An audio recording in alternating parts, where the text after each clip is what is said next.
Assalamu alaikum wa rahmatullah. So it's an absolutely beautiful day, probably the hottest day of the year so far. But is it still too early to plant out our tender vegetables? So I know people are itching to get their plants out. The weather seems so nice and it's been an absolutely beautiful May so far. So the threat of frost has passed. But is frost the only thing that we need to worry about as gardeners? On a day like today, a lot of us are going to be tempted to get our plants planted out. Now, one of the things that I always try and advise people is, if you're going to be taking plants and you're going to be tearing the roots apart and you're going to be separating them, never plant plants out that you've just torn and damaged the roots out in the daytime, especially when it's peak sun, because what's going to happen is that root system isn't strong enough to support the rest of the plant, and it's going to wilt and it's going to come under stress, and stressed plants are easy to come under bug attacks. So wait till late evening, and then when the sun's heat has calmed down quite a bit, you can settle them in and give them a bit of protection from the sun. That way you can plant them in so they're not getting stressed, and they're not going to be under bug attacks, they're not going to be under attacks from pests, they're not going to be under attacks from unideal soil conditions. So that's one of my tips on planting during the intense sun. Now, another thing that we need to avoid as gardeners is intense winds, and this weekend we're forecast in Leeds winds of up to 40 miles an hour, and that's one of the things that really causes us here especially a lot of damage, because we're on an exposed site. We've got these two massive, one sycamore tree there and a sycamore tree on this side as well, and the position of the houses at the bottom, we've got two houses, one there and a semi there, and what it's like is just like a big massive wind tunnel. So we get a wind tunnel and the wind whips up this straight up our garden all the way up to the top, and it causes a lot of damage. It's completely destroyed, well, it destroyed the very first greenhouse that I had here. It completely destroyed that. I was out here in the wind trying to physically hold it down, and the wind, one gust I managed, a second gust I managed, and then another gust it just came, and I just remember it flying out my hands and watching it just collapse everywhere. So I built a second greenhouse out of that. So out of the scraps of the very first greenhouse that I had, the spare plastic, I built this wooden frame lean-to greenhouse, and again the wind has completely demolished it. You can see the roof's collapsed, you can see the front's gone. So it's time for this one to come down, and it's been replaced by my final greenhouse. So for us, wind can be more damaging than frost and from rain even. We had the storm Ciara, and we had the storms at the earlier part of this year, and we had a stream running down this garden, and this garden was absolutely flooded. The thing that I want to talk about today is this weekend we're in for some real heavy winds, we might get some thunderstorms, we might hopefully get some rain, but more than anything we're going to get winds, some really intense winds, and that's what I want to talk to you about today, and really warn you about more than anything else. We had a late frost about a week ago that caused a lot of damage to a lot of people's plants, and that might actually be the last frost of the year, so that gives us a good hope for getting planting out very soon. Now today's an absolutely beautiful day.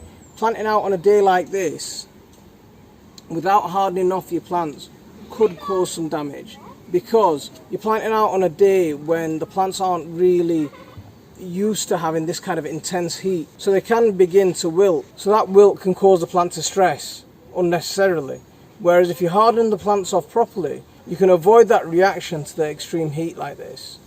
See, one of the things that we need to do is keep an eye on the weather forecast, and I know we've had our last frost, but is frost the only thing that we need to be worried about as gardeners? I don't think so, and I'll show you some of the things that we're doing to take caution against that. With these gales, especially if the plants haven't set their roots and they haven't been tied in properly, they could get damaged in the winds, they can get broken, and you could end up losing your plants. One of the things that we've done here is we've been brave enough and we've planted out a couple of plants just as testers really, more than anything else. I'll show you what we've planted. This is where I grew my potatoes last year, and we've got a couple of volunteer potatoes that have just popped up. I'm going to leave them where they are, I'm not going to take them out. But what I have done is I've got this young cucumber planted at the back, just here underneath this teepee. The reason that I've opted for this out of the whole garden is because out of my whole garden, this is a nice sheltered position. It gets a little bit of morning sun, and the sun tracks from that sort of direction over the top of us and over into that direction behind me, to the right of me. So behind me we've got this fence, and you can see it's been damaged by the wind because of the wind coming generally from that direction. But we've also got these trees that are into full leaf now, so that'll give it some nice protection, and we can get through this weekend.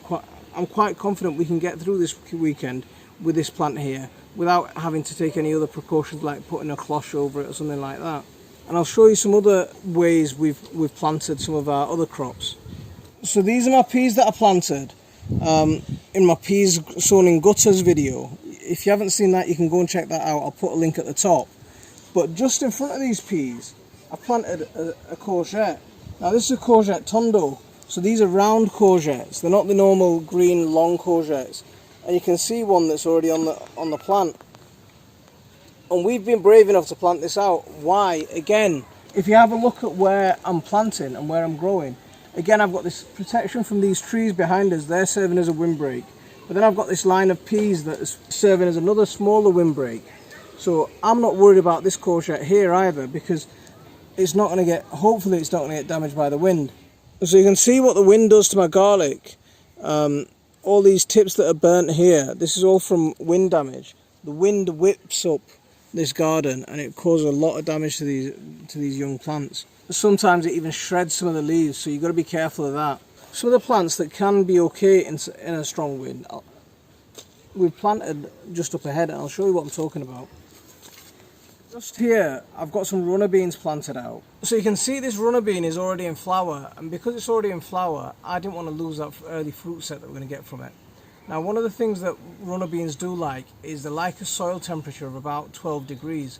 And when runner beans are going in, and your runner beans, in America they're called pole beans, the French climbing beans, these kind of beans, whenever you're planting these out, you can also get your courgettes, your squash, you can get those kind of plants out as well. They like a soil temperature of about 12 degrees. The soil temperature in this garden has been consistently about 10, 12, some days I've even seen it up to 15 degrees. If I read it today, it'd probably be about 15 degrees, but we want a consistent temperature of around 12 to be able to get these kind of things planted out. Now, the reason I've planted these runner beans here, again, is it's getting this protection from this cherry tree that's just next to me.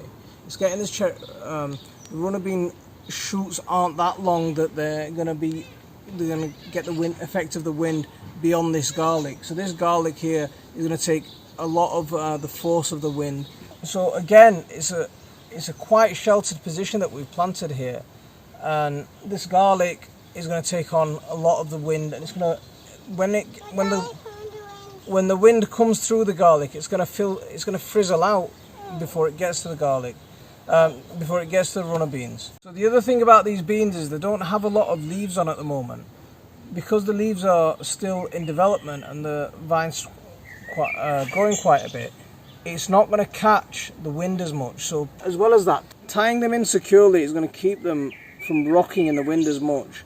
But if you use a soft cotton piece of cloth like this, this is an old t-shirt that we're using for threads. Now, if you use something like that, it's got the flexibility in it, and it's not going to be so thin that it's going to cut the vine in half. So that's one of the advantages of that. So I know people are desperate to get their Bangla Khudus, their bottle gourds, their pumpkins planted out, but I'd urge you to wait a couple more days. Wait till this weekend storm's passed. We've passed the threat of frost, but we haven't passed the threat of the wind that's about to hit us this weekend. Now, these kind of plants, if the wind catches these, it's going to cause a lot of damage to these leaves. It's going to cause a lot of damage to these tender stalks. So just you've gone through a lot of hard work getting them to this stage. just hang fire just a few more days. Here's a brief look of everything that I've got in my greenhouse. All of these plants need to get out, and we need to get these planted all into the ground. They're just desperate for soil. They're just desperate for soil. And as soon as we get these into the ground, they're just going to take off like rocket fuel. Look at these. Absolutely beautiful. MashaAllah. Absolutely beautiful, MashaAllah. So I've already got fruit set while they're still in my greenhouse, before they've even got to the final destination. So that's my advice. Just keep your plants protected for that little bit longer, and we'll leave it there for this one. Assalamu alaikum wa rahmatullah.